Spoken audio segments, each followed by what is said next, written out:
In 1969, I came up with this technique of playing two-handed tapping. It was like lightning struck and changed my life completely. Now other people have said that it changed their lives too. I've heard this over and over again.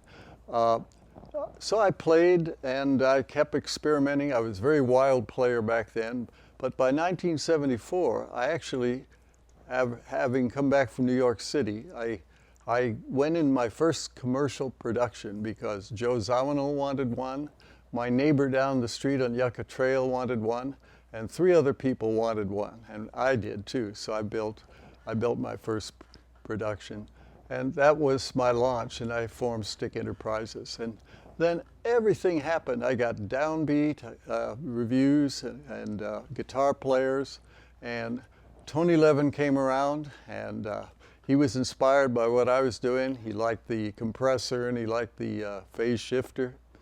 And Alfonso Johnson heard me play at a restaurant, and he wanted to be part of it, and he was with Weather Report. And then along comes Stickband and Kitty Hawk, all at the same time. The 2 bands, one in LA, Kitty Hawk, with Paul Edwards and Dan Bortz, playing sticks, each of them. And the other was Stickband with Jim Bruno, Bob Culbertson, sitting right next to me, playing sticks and arranging commercially with stretched out improv and just doing wild things on it. And so it was like everything was happening all at once, and I thought, man, this is going to be a world shaker. I'm going to be rich, and I'm not going to be able to produce these instruments fast enough. After that, I kind of learned the hard way that these instruments are hard to make, and making them by hand mostly. And so I got bogged down a bit, but still went on playing. But I think that it was very auspicious what Stickband did at the time. And I would go up there, and I'd see Bob's 60 students, and all gathered around in a photo. I think I still have that photo. And I'd go to their concerts, and it would be at a theater that held maybe 1,000 people, and there'd be standing room. There'd be outside people waiting for the second show. And this is in San Jose, and I was very impressed, and I got to open for them. So that was nice too, and I was on my toes. I needed to play as meticulous as I possibly could, and still with as much wild abandon as I could. And then I'd watch them play, and every time I saw Stickband play, it was like a different manifestation. They'd have a different singer. They'd have a different ensemble sound, and so they were very versatile, I think, in addition to being a sensation up there. So then you have to think of yourself, okay, they're a regional success. They're really making it here, and they're getting a lot of press too. So how does that go over in New York City, on the East Coast? How does it go over in the world? And you think, man, you have to move mountains to make anything happen. And then I thought, no, you have to move mountain chains to make anything like that happen. And so I realized you can have legends, you can have success, and yet it's outshone by the stars that they put in front of you, that the media puts in front of you. And they outshine the legends that would normally be more than legends, would be successful themselves. So I saw Stickband with 2 videos that were just great. They were hits. I don't know whatever happened to them. I was so busy myself. So that's my story about Stickband. Well, for me, I came into this in 1975. Bob and I were already great friends, and Bob was this gifted guitar student that I had, and I saw Paul Edwards actually came to the store and was demoing the instrument. So I met Paul Edwards before I met Emmett. And somebody in the store said, hey, Jim, you got to see this thing. this is amazing. So I go upstairs and there's Paul Edwards. He's playing the stick, and I'm thinking, oh man, this is amazing. And I'm also a little arrogant because I'm a guitar teacher and I think I'm pretty good. And so I asked if I could play it, and he took it off, and I put it on, and I went, oh, it's still cool though, and I want one. So I bought it. And I know serial numbers don't matter, but mine was the 153. And I started playing it and started working with it. And then because Paul was there and because I started playing the instrument, somehow that caused Emmett to come to the store to give a seminar.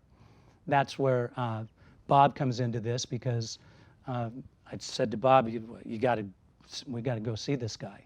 And then Emmett comes to the store, and both Bob and I together see the stick, which is a good time for you to talk. Yeah, no, I remember that very well. I really remember that moment of walking up and really curious to hear Emmett play and what it sounds like. And as soon as I heard it, the first thing that just entered my mind is, because I always like things that are a little different, you know, I was like, wow, you can do a polyphonic expression. Meaning not only, because what I like about the guitar, start with that, is the fact that you can bend the strings and do things with the sounds of the notes, and it's very organic. The thing I like about the piano is the fact that you can play polyphonically and arrange on the fly. To me, the stick did both. And I'm like, that's exactly what I was thinking of, or something that I wanted, but I didn't know what it was. And then as soon as I saw Emmett play, that's what it was. And I was like, this is amazing. And it took a little while to get one. I borrowed his a few times to practice as much as I could, because I couldn't afford it at the time, and bought one. And probably a week or two after I had it, I went to him, and I honestly not sure who said what, but I think I suggested maybe we could try playing these together in a group or in a band. And I honestly don't know the answer to that either. But we both decided. But we together. had no problem with the idea of both of us. Yeah. Because we were trading ideas anyway. Trading ideas. You know, there's one other aspect that happened, and that was that I saw Emmett on What's My Line.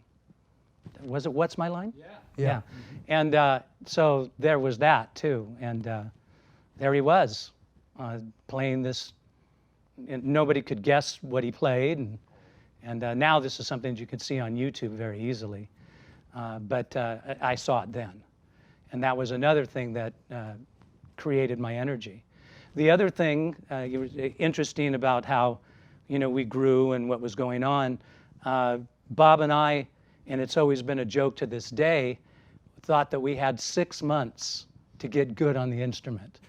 And I get the credit for saying that. I said to Bob, I said, we got to really practice really hard, because within 6 months, everybody's going to be playing this, and we're going to have a 6-month head start.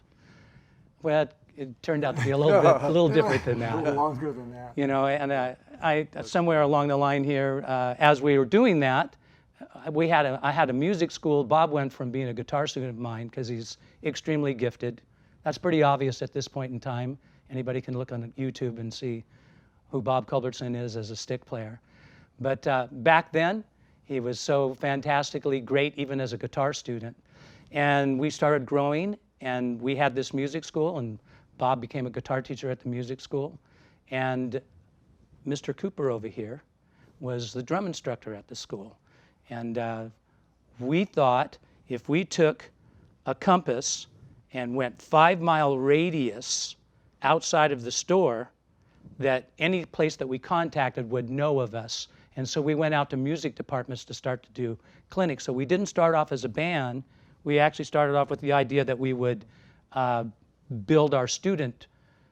And we went from 5 miles to 10 miles to 20 miles until we were into another town. And as we were doing that, we became a band, right, Bob? Yes, we did, and we all participated in soliciting music departments in high schools, junior colleges, universities, anywhere where we could perform as a group and not only promote ourselves, but also the instrument, the stick. And but I will tell you that I first heard the stick play throughout the studios at Guitar Showcase Music Institute, and I thought, this is a unique and unusual sound. What is going on? And of course, Jim was very anxious to share the instrument with me, and likewise Bob. And I was just astounded at the sound and capability of the instrument. I was so amazed by it that, of course, I wasn't going to leave my drums, but I bought a stick. And I actually took lessons, I believe, from Jim a little bit, or maybe Bob as well, because I just wanted to get inside their heads and understand what that was all about, what they were experiencing, and maybe that could help me collaborate a little bit better as a drummer for them and be supportive to their new sound. And it was a very exciting time. It was very creative for all three of us, and glad I was there at that moment in time to meet them all. We had amazing success right from the very beginning. Everything that we did and went out to do was kind of golden. Everything we tried happened. And because we had a new stick, it always felt, in my mind, like an idea to find a different gig, to do a different performance. So we ventured out from doing the high school music departments to playing at colleges. We had many fantastic concerts, but one of the ones that we always like to talk about was the Concert of the Inventors. In the Concert of the inventors were Emmett Chapman inventing the Chapman Stick and Bill Bernardi inventing the Lyricon. And I actually had branched out to play that instrument as well. And so we had this fantastic night. What Emmett was talking about when he talks about 1,000 people being at a college was that evening for one. And we booked it again as the Concert of the Inventors. It held 1,000 people, and there was another 1,000 people outside trying to get in. So we actually decided that evening to do a second show. So that's the kind of success we were having, and it was just constantly growing. We ended up doing, De Anza College had a laserium with a light show in it, and so we thought, well, hey, let's approach that guy and see if we could go in the laserium and actually create the music for the images up on the laserium. We did that, same thing, fantastic success. Everything we tried seemed to work. Meanwhile, we kept on trying to get better on the instrument. I think in the beginning, all of the songs that we played were really any technique or anything that we could figure out and write as a song on the instrument, or a technique that you could do on the instrument became a song, is what I'm trying to say. And early on, that's what happened. As we progressed, and in time, we actually evolved into a kind of opposite from a jazz fusion group into like a 80s top 40s MTV band. But we actually had to be better to play the top 40s than when we first played the fusion stuff, because we could kind of get away with avant-garde music and just doing anything. When we were really playing the top 40 stuff, we really had to hold down the grooves, play the chord changes, and make everything work. It was a group that sang and harmonized, and we had to make all of those things happen. So, yeah, I was just going to make a reference to that, and that is that one, I guess, I don't know if you call it an advantage, but something that I really relished was the fact that putting compositions together in the band on the stick, it was a blank canvas. Everything was new territory. When you pick up an instrument like the guitar, the tendency is to do some stuff that's more guitar-like or things that you've heard before. And yeah, you're always trying to find new chords and new sounds, but with the stick, it was such a blank canvas. I'd be able to put my hands on the instrument and try different things and then listen to it with the feedback and come up with new ideas. So you're just bound to come up with new sounding songs, new sounding ideas, because the instrument itself hadn't been heard that much. And that was one thing with the group that was so exciting. And then Jim would come in, say if it was a song I'd started, he would start to put parts to what I did, and it would be in a whole new direction. And same thing with Bob Cooper. And you were doing, of course, syn drums and other ideas as well. They were Sinair electronic drums. Yeah. And I was inspired to do that because of the counterpoint I was witnessing in the instrument. Your left hand with your right or against each other, and or melodically pleasing.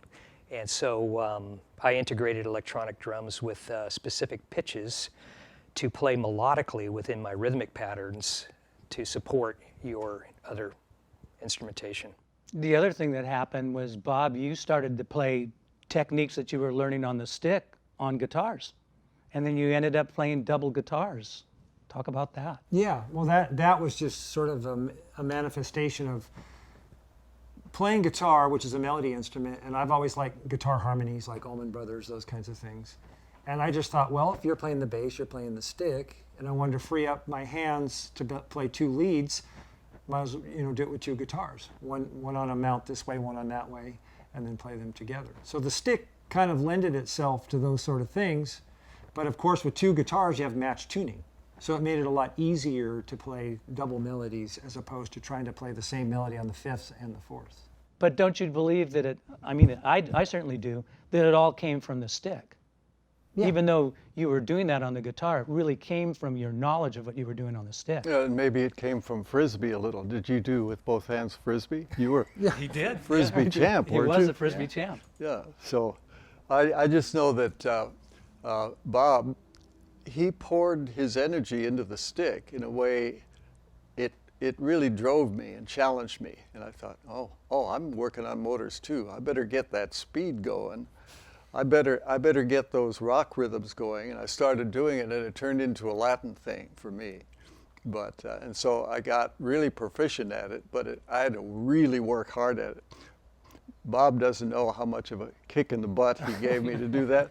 And one other person who's here listening, that's Don Schiff. He was doing the same thing, pouring his energy into the instrument and coming up with tremendous left-hand motors that were commercial and pop and things that he had been doing on bass and applying them to the stick.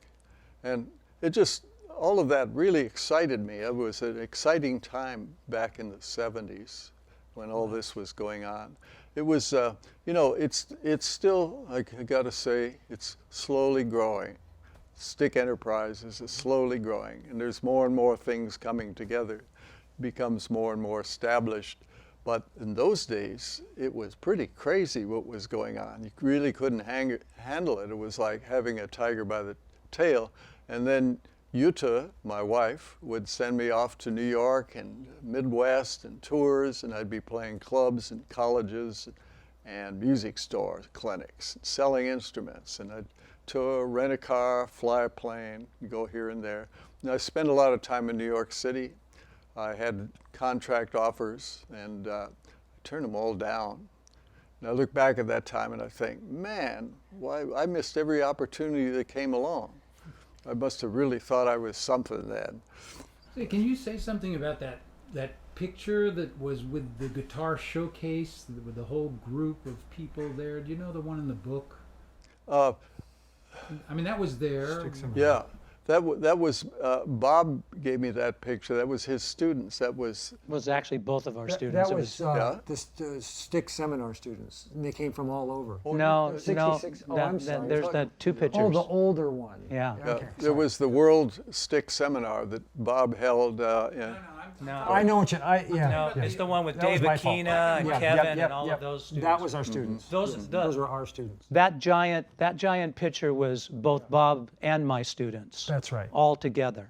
Every person in that picture was either a student of Bob's or a student of mine. So I never gave Jim credit for that. I thought they were all Bob's students. No, no. I had a lot of students. So you misinterpret certain things, but that's history, folks.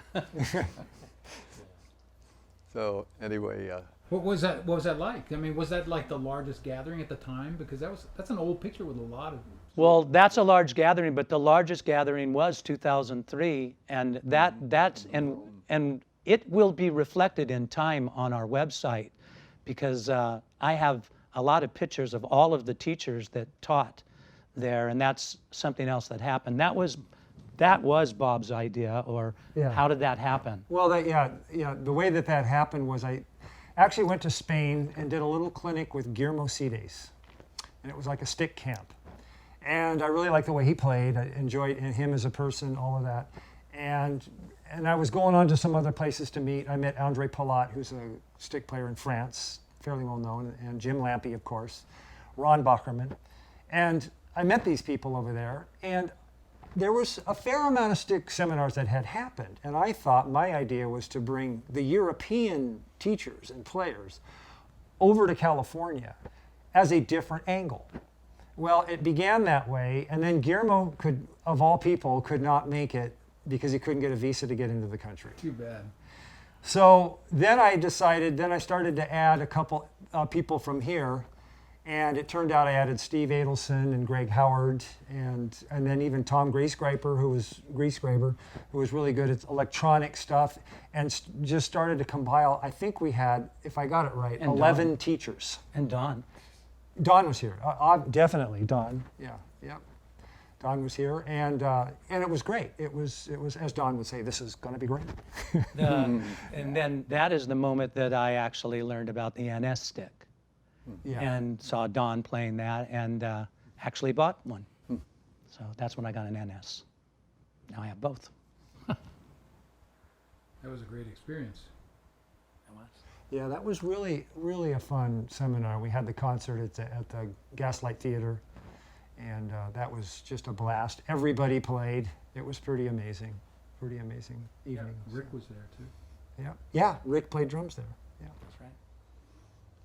That was the night Greg Howard played one of his best solos I had ever heard. The sound men didn't show up. We waited, they weren't there. Greg manned the board. And he didn't know how it worked or anything, but he's good at those kind of technical things. He took over. He worried, he was diligent, he got it going, everything at the last minute. Our sound was good, and he was exhausted when it was his turn to go up and play. He was frustrated too. So he goes up and play, he goes blah, blah, blah, blah, blah, all over, blah, blah, blah, blah, blah, like that. And he vented his anger, you could just see it. And then he could play. And he played a tremendous solo. And then he ended the same way, just rumbles of sound.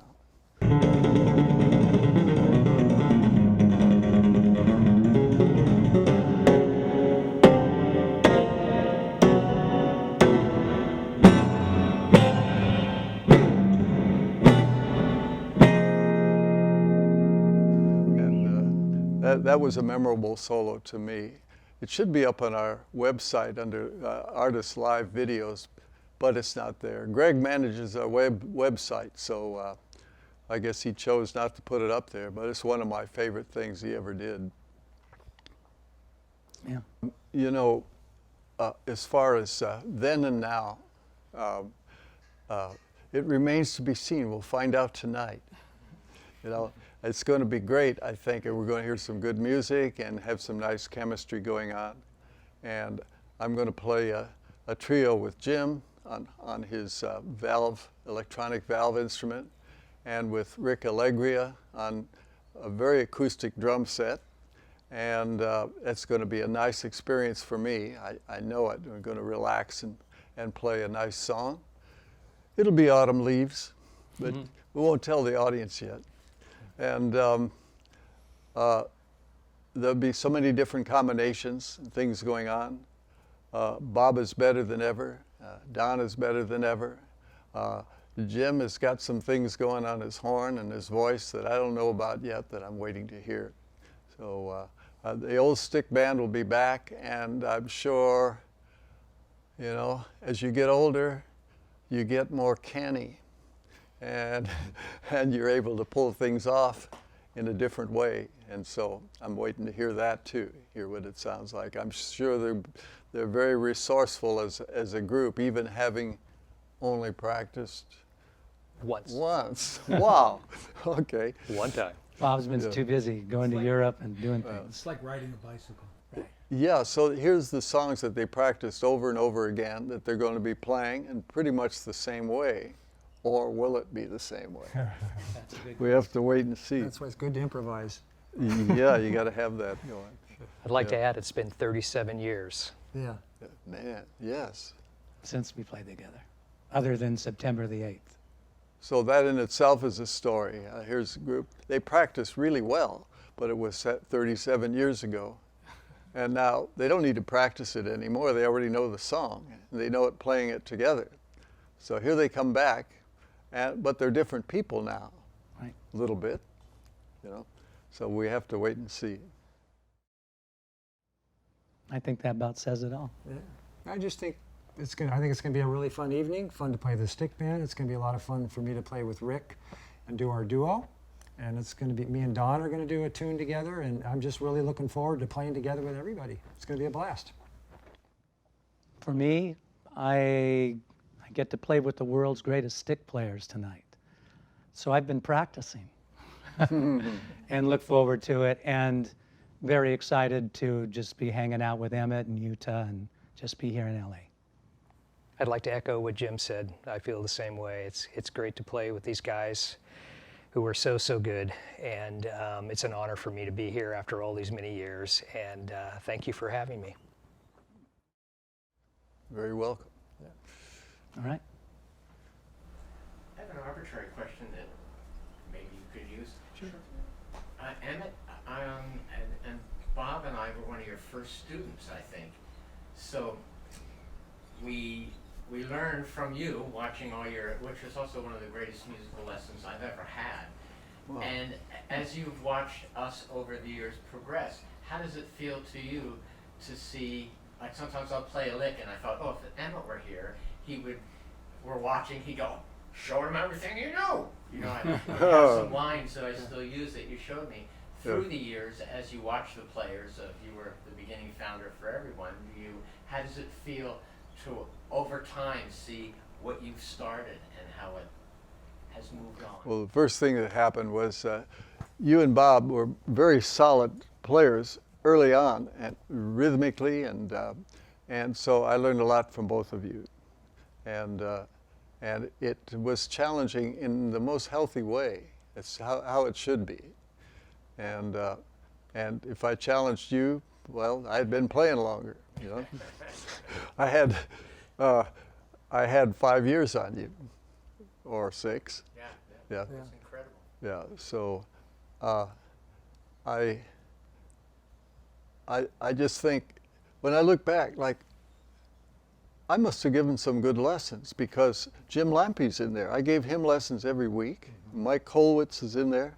Yeah. Ron Parrish was playing well. And who else did I have? I had some that didn't last and didn't stay on, you know, but I had a big percentage of successful students who went on to make music careers. It was still only a handful, because I couldn't manage to I didn't have a whole lot of students like Bob and Jim did up in San Jose, but I managed to teach regularly, and I can't say that Tony Levin was my student. He was ready to do his own thing, but he listened really hard to my compressor and my phase shifter. I remember that really well. So, and he went on to use that sound. Later on, I don't think he's using it. He uses a compressor a lot. But anyway, it feels good to have people I taught who have gone on to make musical careers. And it also feels good to have people who I didn't teach say that the instrument changed their life. And I've heard that a lot too. That's really true. Yeah. So, and of course it changed my life completely. Yeah, I was probably looking for a change. You found it. I was always trying to reinvent myself. You know, you hear that in the movies and everything, reinvent. I was one of those people. Back to the drawing boards, you know, kind of thing. Throw it all away. Let's start all over again. So, Excellent. Going to be great. Yeah. yeah.